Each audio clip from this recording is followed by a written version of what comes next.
नमस्कार, मैं ऐश्वी मिलन TV express में आप सभी का स्वागत करती हूं। आज हम पहुंचे हैं डीसी कार्यालय में, जहां पर एक घरोंडा की महिला पहुंची और उन्होंने जिला प्रशासन को ज्ञापन सौंपा है। हाल ही में उनके पति की मृत्यु हो गई और उनका घर और उनकी कारें जो कि लोन पर थी, क्योंकि कार वालों ने तो लोन माफ़ कर दिया उनके पति का डेथ सर्टिफिकेट देख के, लेकिन हाउस का लोन माफ़ नहीं किया गया। तो इसी ज्ञापन को लेकर वो डीसी कार्यालय में पहुँची। किस तरीके से अपने परिजनों के साथ अपने छोटे-छोटे एक महिला जो है वो यहाँ पर पहुंची हुई है डीसी को ज्ञापन देने के लिए। इनका ये आरोप है कि इन्होंने जो एक लोन लिया था बैंक से, बराबर राइट है, बराबर लगा। क्या मामला है आपका?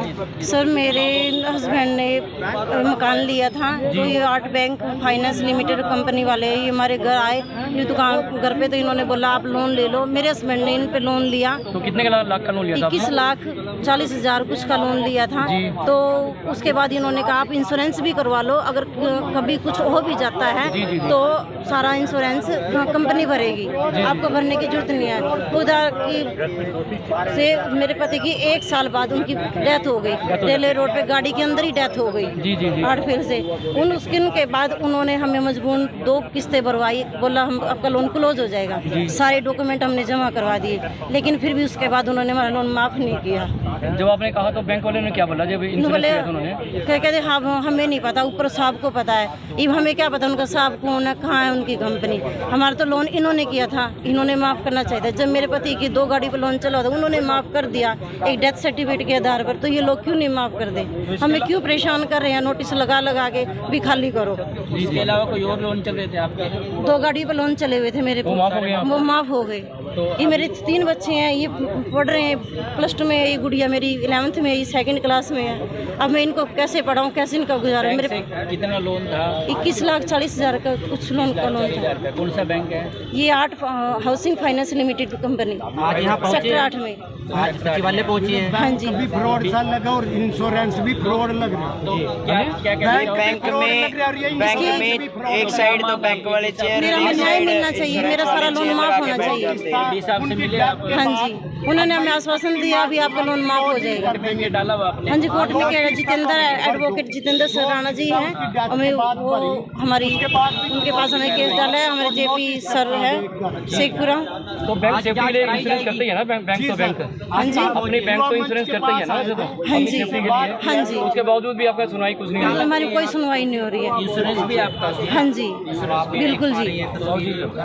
माफ नहीं कर रहे? नहीं जी, नोटिस चिपका दिया। नोटिस चिपका दिया। छोटे बच्चे हैं। हमने उनके जाने के बाद भी 2 किस्तें भरी है, और प्रॉपर 1 साल तक प्रॉपर किस्त गई है। हमने नहीं, मेरे में कोई कमाई का साधन नहीं है। घरोंडा हाँ जी, मेरा मृदुला। जांच की जाएगी। ये हाउसिंग लोन था जी, ये 2023 में लिया था और 20 जनवरी को उनकी डेथ हो गई। तो इंश्योरेंस भी लोन वालों ने कराया था, बोला था भाई अगर कुछ अनहोनी हो जाती है तो आगे किस्त भरने की कोई जरूरत नहीं होगी, लोन माफ़ हो जाएगा। तो इंश्योरेंस मतलब उसके बावजूद फिर वे 2 किस्त और भरवा लेते हैं भाई, ये कोलोजिम का टाइम आया हुआ है, ये सारा लोन माफ़ हो जाएगा। तो 2 किस्त इन्होंने किस तरह हमारे तेरे वर्गे से पकड़ के भर दी। तो अभी ये धमकी दे रहे हैं, घर पे पोस्टर लगा रहे हैं। मैं यही रिक्वेस्ट करना चाहूँगा प्रशासन से, सैनी साहब से, स्पीकर साहब से, कि हमारे को न्याय मिलना चाहिए। सतीश कुमार रोहिला।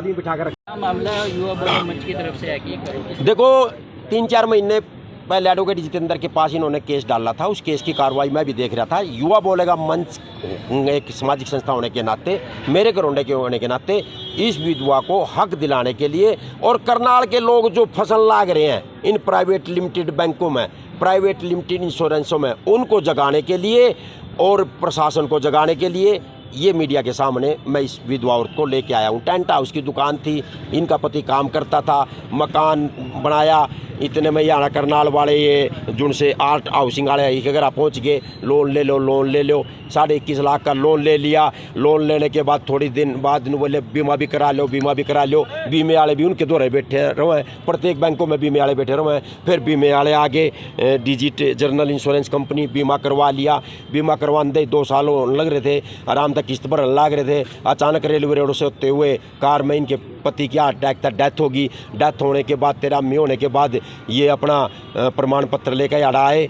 वो बोले जी 2 किस्त भर दो, थारा लोन माफ़ हो जाएगा। 2 किस्त भरती 31 मार्च के बाद क्लोजिंग हो जाएगा। वह भी भर दी कहीं से लेकर 25-25 हज़ार की। उसके बाद बस वो कहने लग गए, लारा देने लग गए। उसके बाद ये बोले जी हमारा लोन, जबकि इनके पास 2 कार थी, ये कार वाला के पास गए जिन लोन ले रखा था, उनने बेचारा ना प्रमाण पत्र देखते मृत्यु प्रमाण पर लोन माफ़ कर दिया। उसके बाद ये फिर उसके पास गई, वो अधिकारी ने बोले जी हम तो छोटे अधिकारी हैं, हमारा सेठ तो बम्बई बेंगलोर में नहीं कहाँ बैठा, और उन्हें लेटर भेजा, ऐसी कोई सुविधा नहीं है हार्ट अटैक है। अरे भले आदमी हो तो हम तो आपके माध्यम से इन करनाल वाला न जगान खातर, इन तब बचो, और उन बैंक वाला न सबक सिखाने खातर, और प्रशासन से गुहार लगाने खातर, और विधवा को हक दिलाने खातर यहाँ मीडिया के सामने आए।